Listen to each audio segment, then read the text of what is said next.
Welcome in. Good afternoon. It's the Tick and Puncher Show. It is a Tuesday, January 13th, 2026 edition of the show. I am not the normal person who runs this, obviously. That is your boy, Roman Kelly. But he is out doing some midway basketball work, doing some play-by-play tonight. So I thought I'd come in, help him out. But, you know, you got the normal crew here. You got Curtis Phillips, Philly Picks here. And you got your boy, JR, over here with us again today. How you guys doing? It's a little interesting for me. You know, this is new for me. I hope I can hold it down good enough for you guys. Hope you guys are welcome to having me on. How you guys doing so far? Curtis, let's start with you. How's your week been going so far, big guy? Doing good, man. I appreciate you, Matt, coming on, hosting the show today. But, you know, overall, I'm doing good today. Had a great weekend, so I'm glad to be here. Yeah, same. We got faith in you, Matt. Don't worry about it, man. Looking forward to get the week started, recap last week, and hopefully our Cards get a win tonight. Having some issues really quick. For some reason, your guys are not coming through over the pod right now. It doesn't say you're muted, but I'm not hearing you guys. So sorry about that. I'll try and figure that out really fast. But, you know, we wouldn't be a new start to a different show than without some issues to start the show off. Can you hear us? This is one where I'm not really understanding what the problem is. So, well, to get going, oh my gosh, this is kind of an issue. I have literally no idea why you guys are not being. Can you hear us, Matt? Yeah, I got you now. Figured it out. Sorry about that, guys. So, my fault. Hope you guys are doing well. Like I said, I didn't get to hear you guys' intro, but everybody else did. The site over here on my end was muted, so that's on my fault. I had to mute it for the show before. But I hope you guys have had a good week. I know you guys haven't. Did you guys do a show yesterday as well? We did not. Today. Okay. So what did you guys get into over the weekend? Did you guys have any nice punches this weekend that hit or didn't hit? What was your guys' records looking like over the weekend? Curtis, I'll start with you. How'd you do over the weekend, big guy? Yeah, we broke even, went 2-2 on our punches. We had James Harden's under 26.5 points, which was pretty much done in the first half. So that was a bad read on me. And we had Oregon team total under, which barely flew under in that dismantle of a game versus Indiana. But that ended up cashing. And then we had 49ers and Eagles under the 44.5, which did go under. And then we missed on Dalton Kincaid's over 3.5 first quarter receiving yards. So we break even. So looking to do a little better this week. So you got a pretty wide spread of games throughout the weekend. You know, it seemed like you touched all the bases. JR, before I get to you, I want to ask you guys really quick. I mean, you already touched on it. You had the Oregon team under. That game was completely blown out of the water for me. No pun intended. I mean, my gosh. I thought that, you know, a team coming like Oregon, coming back to Indiana again, kind of having a chip on their shoulder from, you know, losing at home to them earlier in the season, would put up a lot bigger of a fight than they did. I mean, Dante Moore, that dude was under more pressure than you could have possibly imagined as a college quarterback back there. It was, I mean, this Indiana team this whole season has been the biggest surprise in college football. That was the biggest surprise in a single game for me over the weekend. But, JR, how did you do over the weekend, my man? Yeah, the only thing we took for the Ticket Puncher show was the Kobe Parkinson yards. He covered that. I believe his line was at 21 or so. He ended up cashing it like 30-something. Thank God for that last-second touchdown. He tiptoed in there. And then I took Niners and Philly first half over for points. That cover as well. And then I took one more in the second game, and that first half money line did not cash. So we went 2-1 in official picks, but overall looking to get a little bit more volume out this week. That's good. That sounds like not a bad weekend from the show itself. I don't have Roman's picks from over the weekend, but he did give me his for tonight. Before we get into stuff like that, I wanted to talk to you guys about, I feel like there's a really hefty slate this week just on the sports term in general. We got a really good college basketball slate. Not even just for the full week, but just tonight in general and tomorrow. I mean, tonight, you guys know we have Virginia-Louisville. That's a top 20 matchup. Also tonight, we have Iowa State-Kansas. Kansas just like dropping out of the top 25 this past week. Then you have UConn versus Seton Hall. Seton Hall just breaking the top 25 this week. I didn't know this until the Mike Rutherford show a little bit ago. UConn has just a horrible record at Seton Hall that they had to have an Etsy witch come out and basically de-curse the arena to give UConn a chance in this game, which blows my mind. Seton Hall hasn't really impressed me this season, but it just always is crazy to me, the links that some fans will go to basically show the success of their teams. And one that I'm going to reach out to, JR, I want your opinion on this. I mean, John Harbaugh getting loose. I know you're the big Ravens guy. I kind of want to know your opinion on this. Are you happy that he's gone? Or are you looking? What's a big name for you moving forward? Do you want to see kind of lead the Ravens in the forefront? Yeah, Curtis and Roman know very well. I've been screaming from the mountaintops for about 3 years now. The man, thank God, for his 18 seasons, but it was time, man. We just couldn't get over the hump. A lot of blown leads. Big names on my bucket list. I've been really fond of Brian Flores as head coach and Mike McDaniels as an OC. That's a tandem that I would really love. I feel like Biscotti is going to lean more towards like a Robert Saleh at the helm or and maybe like a Joe Brady head coaching, type of position. I can't really wrap my head around like which way I think they're going to go. I watched the press conference today at 2, man, and I couldn't get any telltale signs from anything. So to be determined. It's an interesting situation, he getting released a couple of days, or at least a week ago, 2 weeks ago, and then last night or today, the news about Mike Tomlin just stepping down entirely. Yep. Is there a world out there these coaches are like, hey, we both want a different situation, we just switch? They asked Biscotti this at the 2 p.m. presser, and Biscotti, start laughing, and he looked over at EDC, and he was like, wouldn't that be just crazy? And then he turned back to the reporter and said, only if John accepts the Pittsburgh job will Tomlin get the Ravens job. So I thought that was pretty funny. But I think Harbaugh's going to end up probably going to Miami-ish, something like that. But, I mean, now that Tomlin's in the field, I don't see why he would step down unless he just knew it was time. But, dude, he would be a prime candidate of mine. He's the one that knows what Ravens football is. He loves Lamar. A lot of people don't know, but he went to every pre-draft workout for Lamar, and then he got overruled in the draft room, and they ended up, not wanting to move on him. But I could really see it happening. Crazy change of events today. It really is, especially because, I mean, you can't think of all the job openings and think that the Ravens one is not the best one in the open right now. I mean, you just having Lamar on staff by itself, you have a dude that the organization knows they want to build around Lamar. Lamar's going to help in handpicking this coach moving forward. And like you said, with Mike Tomlin, the connections he has is definitely going to be a name there. It's just going to be the question of, does he want to keep coaching, or would he rather go into more of a media presence kind of job and this and that? We already know John Harbaugh wants to coach. Yeah, I think Tomlin's not ready to give it up. I think Tomlin just knew that, with the quarterback struggles, that was not going to change anytime soon there in Pittsburgh. So I think he was thinking like, well, crap, this is the best time to come out if I'm going to come out. And I also think that he really didn't want to get fired if it was going to come to that. I think he wanted to walk away on his own terms and, kind of ride off into the sunset. I can see that too. I want to go back to what we were talking about in college basketball for a little bit. Like I said, the games this week or at least in the next 2 days are pretty hefty. You guys got any games you're watching out for tonight or maybe tomorrow for the rest of the week? What you got, Curtis? Yeah, curious to see how that Iowa State-Kansas game goes. I know Kansas just dropped out of the top 25. You're going up against a undefeated Iowa State team. I'm thinking Kansas can kind of pull off the mini upset against get Iowa State their first loss. So that should be interesting. Like you already mentioned, Matt, the UConn traveling to Seton Hall should be really good. Florida getting back into the top 25, going on the road versus an Oklahoma team who's had a kind of a light schedule this year, but they are 8-0 at home, so that's a short spread right there. Maybe they pull off the upset. So, yeah, it's a lot of college basketball games, going on that I'll have my eye on. Obviously, Louisville tonight versus Virginia. Curious to see how that goes as well. So. Have they dropped injury reports for us yet? Is Conwell playing or no? Conwell is listed as a go. Yeah, okay. I saw him as game time decision. The only one that's any different from what we saw last night is Kenai is fully out. He's not questionable anymore, unfortunately. Yeah.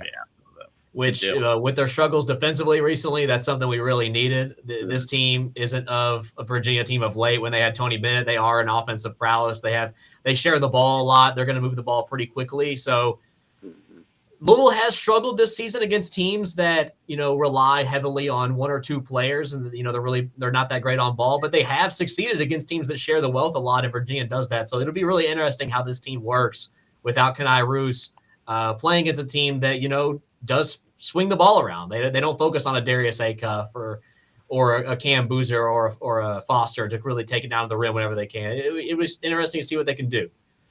Do you guys this week, moving on, we obviously have the College 12 playoff coming on this week, or the College 12 playoff championship coming in with Indiana and Miami.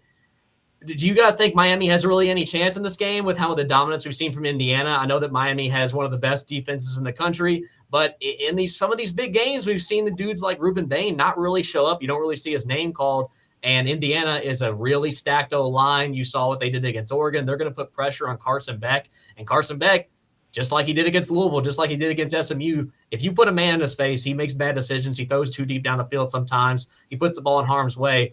Do you think Miami's defense can overcome Indiana's balanced play, or do you think it just spells bad news for the Canes moving forward? Curtis, I'll start with you. Okay. Yeah, it'll be really interesting to see how that defense, Miami's front, goes up against Indiana's offense. Indiana's a team that hasn't really hurt themselves all season, which is why they're sitting at a 15-0 record right now. So it should be really interesting. Carson Beck in his losses, the two losses, the Louisville and SMU, I believe he had 6 interceptions. That's 6 of his 10 interceptions on the season. But, this Indiana team turns you over. So it will be interesting to see. And, Fernando Mendoza, I believe he's one of the most underrated Heisman I think that we've ever seen. Just the last 2 games alone, he's had 8 touchdowns and 5 incompleted passes, which that's an insane stat if you ask me. But I lean towards the Indiana spread. This will be in Miami, so it's like a home game for Miami, even though they'll be. That's still crazy to me. I can't believe that game. Like, they're going to play at home, and the ticket prices are just ridiculous. I don't even know who's going to be able to come out there. But oh yeah, that's wild. So, and Miami will actually be in the visiting locker room, which is kind of funny as well. But I think that has to be a first. Has yeah. to be a first. Oh yeah. So it should be interesting though. But I lean towards Indiana just to insert their dominance like they have against almost every team that they faced this year. So yeah. And I'll second that. Like, I think it's Indiana's game to lose.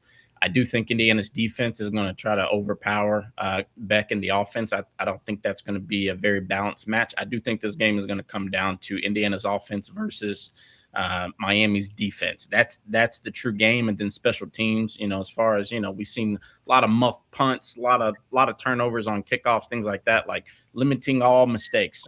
We know Beck is going to make mistakes. That's a given. But if he plays a perfect game, then they have a shot. But Miami's offense is going to have to put up points and not give Indiana anything free if they want to survive. In my opinion, I don't think there's anything that's going to slow Mendoza down. I definitely love the spread. I love the over in this one. I didn't think Indiana was going to keep their foot on the gas in the last game and go score 54, but I think that was a statement run, and I think they're going to do the same thing, and I think Cignetti is all for it. So. I mean, that's exactly what Curt Cignetti does. I mean, this dude steps on your throat and then jumps on top of it. It's actually impressive to see not just what they've done this season, but, I mean, the luck they've had off the field. They're not a team riddled with injuries late in the season. We're playing 16 games in a college football season now, and they're one of the healthiest teams in the country. Every time they have an injury, they get lucky, and it's something not too serious. They come back in a week or two. Even this weekend, when they played Oregon, I was like, gosh, there's a lot of dudes going down. All of them seem to be okay. They're all good. It is crazy to me how, I mean, the success they've had is all coaching. It's all player development. But there is a luck factor in terms of, can you keep a football team healthy for this many games in the season? I mean, they're playing almost just as much as NFL teams are now. And, I mean, the NFL is riddled with injuries every year.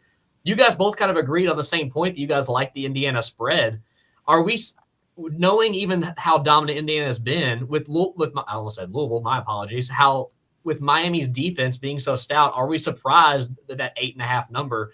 Do we think that it's a little disrespectful to Miami because they are playing at home? They have one of the best defenses in college football. Or is this just, we're riding with the Hoosiers. They haven't showed us any reason they can slow down. What do you guys think about the spread? I'll say every time I've thought that this year, I'm like, oh, no, Indiana's due for a loss. Indiana's due for a, close game. The other team would keep it close. Every single time that I've thought that, Indiana has floored them. Every single time. Mm-hmm. The only game that I was even remotely close was the first Oregon game where, it came down to the last couple plays to edge that one out. But if anything, I would say, alt it down to maybe a 7, just the even 7. I do think, if Miami has a day, it could very well be a 1-score game. But like I said, every time I've wanted to take, the other team to close spreads or anything like that, Indiana comes out and it's 30-zip in the first half. And then it's like, damn, if it's not broke, don't fix it. But I also feel like this is the perfect storybook ending for this year. You cap off with a Heisman, and then you also cap off with a national championship going completely undefeated. So something different in that Indiana water. There's definitely something different. Curtis, what do you think about that spread? Do you think it's a little too high, too low, or do you think, or are you a JR that, I mean, every time you look at this team thinking this has to be the week they slip up, or this has to be the week somebody gets them, they overshadow? What do you think about this? Yeah, originally I thought it was too high, but when you just look at this Indiana team, like I already said, like they don't hurt themselves on offense or defense. This is one of the most sound teams we've seen in a while. So I think this is more respecting Indiana rather than a little disrespect towards, Miami. So I think it's right where it should be. I think the books after last game versus Oregon probably thought, oh, we may have set that line a little too low, not respecting Indiana. So I think this is a fair line. I would have to agree with you. I think that if any team in college football history has earned this much of a spread this late in the season, Indiana has. I mean, we're seeing people on Twitter, on social media in general, saying this team's cheating. Like, we're at this level of dominance that we're already getting cheating allegations for Indiana Hoosier football. If I went in a coma even just 3 years ago and woke up today and I was like, oh man, I just woke up in time for the college football playoff national championship. Who's in it? Bama, Georgia, Ohio State. They're like, Indiana and Miami. And I was like, oh, Indiana had to have gotten no. People are, yes, exactly. People are comparing this team to like Joe Burrow, LSU, Georgia in the 2015, 2016, like around that era. What do you think about that? How do you think this team stacks up in the historic college football teams of all time? Man, that's a tough one. I was a big fan of that Joe Burrow LSU team with Jamar Chase and Jefferson and them boys and that defense. I mean, they were throwing for like 10,000 yards. I mean, you could not love that team. Different. That team was extremely different. I would say it's up there, man. Like if they can cap it off, I think we really won't understand like what they did until maybe 2 weeks after. It was like, damn, like they really went on this run. He did it with 4 stars and 3 stars. I don't think he had one 5-star recruit on this. None, 0. And the scary part is that his money's rolling in next year for NIL, and God, just watch out for what they're going to do next year. But I mean, as far as them stacking up, I can't rank it now. I would really have to sit down and we all put our heads together, but definitely up there. If they can cap it off, I'd say top 10 for sure. Curtis, how do you feel? You think that if they cap this off, what kind of score line would you need to see in this game for you to say this is a top 5 college football team of all time? Yeah, I think even if they was to not cover the spread and still win, and I expect them to put up points anyway, so I'd say anything north of 28, I'd say 4 touchdowns, then yeah, this is going to be top 5, top 10 team of all time. And I think a lot of what has to do with their success is they have a lot of seniors on this team. It's about 20, 30 seniors. So they have the depth, they have the personnel. I mean, this team is, just overall, I think going to be one of the greats. So, yeah. I have to agree with you, especially like JR, you already mentioned it. Let's forget the national championship, just the money they're going to bring in this season just for making it to this point. This team is only going to reload. They already have a top 5 portal class in the country moving next year, along with arguably the best coach in the sport right now. The dude has owned everybody. It's almost like the dude actually really is cheating and just has film on every aspect of everybody's game. It's ridiculous to think where we're at in college sports, that how fast a team can rebuild when they're rough like Indiana, but also in another sense like Indiana, when you're good, you can only get better because of the revenue sharing, how much money you can bring in season to season. The better they get, the less they need to donate, and that makes the university really happy. But moving on from college football, we also had a ridiculous NFL wild card slate this week. This has been one of the best wild card opening weekends, at least I've seen in my lifetime. What was it? The first 3 games, all of the teams that were down at the 2-minute mark all won. Out of all these games, what was the one you guys got to look at? What was your favorite? What was the one that, because there was all about exciting comebacks, what was the one that really locked in? You're like, wow, this was a really good game. This is a team that could go the farthest. Roman didn't give Curtis his due diligence last time. So Curtis, go ahead. Bless the stage. Okay, Curtis, go ahead. Yeah, as some of y'all know, big Bears fan over here, and just the resiliency I saw from us the second half. Packers, they dominated all 3 games in the first half. I believe we scored 6 combined points the first 3 games, and we ended up winning 2 of them. So that just shows you the heart this team has. Ben Johnson, great coach. Caleb Williams, you see he turns it on in the second half. You see in the first half he'll miss some throws that he shouldn't. Maybe he should have scrambled and doesn't, but he's not taking the sacks that he was last year. And when the game comes down to it at the end, we're going to have a chance at the end. So I love just what I've seen. That game was actually insane. We got down 18 points. So I thought we would make a run at the end. I didn't know if we was going to have enough to pull the upset off, but we did. So defense, they have to get a lot of kudos too, only allowing 6 points the second half. So overall, just the second half performance from the Chicago Bears was just great to see. So I agree. I feel like this was a really underrated comeback. I know it got a lot of love when it was happening, but this was, it wasn't the Super Bowl level, but this was on par with like 28-3 with the Patriots and the Falcons. 25 fourth quarter points to come back and win that game. Not only is it a playoff game, it's a playoff game against your biggest rival, the Green Bay Packers. The Bears probably just ended Matt LaFleur's tenure at Green Bay. I mean, this is the one where you're thinking if you bring him back, the fans are going to hate you. If you fire him, you're going to have to go through a full rebuild so the fans hate you.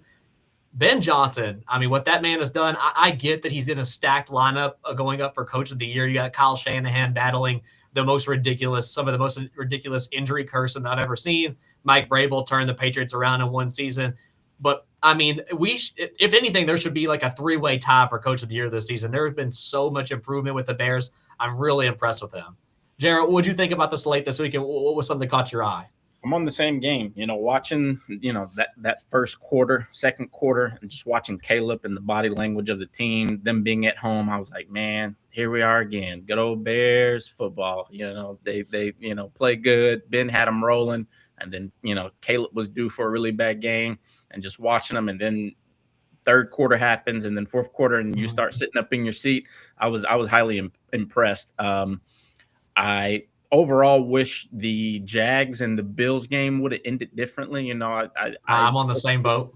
Yeah, I personally would have loved the big three, which is Patrick Mahomes, Lamar, and Josh Allen, to take their butts home this year. And then, some new blood enter with Trevor Lawrence and Drake May and all the new guys, Caleb Williams, and, really get to see those guys battle it out. But yet we still have a big dog left in the fishbowl, so we'll see how that turns out. But other than that, man, the Rams game was very underwhelming. I would say surprising. The Philly game was eye-opening. Sirianni better get some icy hot or something for his seat, because it's going to start heating up within this next season. I think he's next, that could be on the hot seat, depending on what they do with A.J. Brown and stuff this offseason. So we'll see how that goes. But he's another one that things could get a little dicey for, man. This roster is way too stacked, even with what they lost on defense, for them not to have won that game at home. So, and you are reporting to Philly, so you got to win. You got to win every game. This dude's been to 2 Super Bowls, and they still want him out. But I fully agree with you. Yeah. Guys, it's been fun talking sports with you for a little bit, but this is a betting show. We do got to give some punches out here. So I want to start with you, Curtis. What do you got, any punches for tonight? What you looking at right now?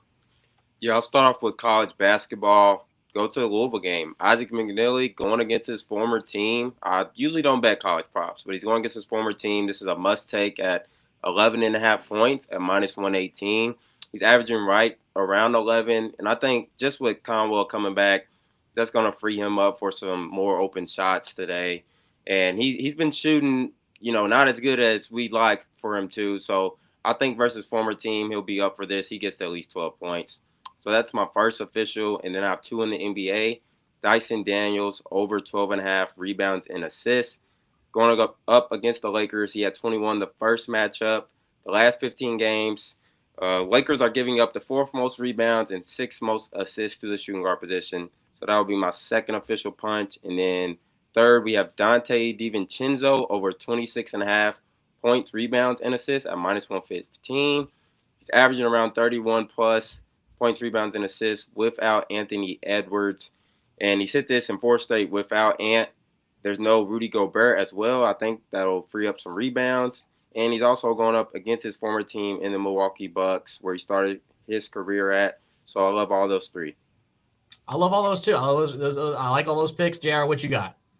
I have. I'm going through tonight. Okay, I like that. Through over 11.5 points, -114. I went to the game the other night against Boston College. He impressed me. And I think with Conwell being back, open up the floor a little bit, get some pick and rolls. That's what he's been missing. He's not a turn and face up the basket type of guy, but I think he'll walk into an easy, 6 buckets, just off of dunks and layups and free throws. And then call me inverted. I didn't want to do this, but I was hoping Michael would have been available. But of course, we know how that story goes. But since we got Conwell back, I think we're still due for a very close game. I do like Virginia +4.5. I've been eyeballing it all day. I know we're tough at home, but we are struggling on defense, very, very inconsistent as far as being able to stop teams. So I do like Virginia to cover the 5. I do think we win, but I do think that they keep it close. If you want to alt it, I would say, don't go any higher than, 7.5 points is what my lowest I would go. Then 2 NBA odds. Vucevic over 14.5 points going against Houston. He's been burning it up here lately. I think he's 10 plus games at 15 points. And then Quentin Post, points plus rebounds over 10.5 minus 125. So those are my 4. I like all those picks. I got Roman's picks right here. We got to move a little fast. We got to get out of here real quick. Roman's gone Devin Booker 25 plus points tonight at Miami. He's also on Spurs plus 8.5 at OKC. He also has Jalen Johnson over 22.5 points tonight. He also has his pick for the triple punches tonight. It's Heat money line. Do you guys got any picks for those? I apologize. I do not have my triple punch ready to go, but we'll get it on the after show. That's cool. My triple is Quentin Post, the points and rebounds, the minus 125. Okay, that's good. Well, I appreciate you guys having me on tonight. Hopefully I can come on with you guys here soon. Roman will be back with you guys tomorrow. Like I said, I was just filling in. But this has been the Ticket Punchers on 96.1 FM, 1450 AM, the Big X. Punch those tickets. Punch those tickets.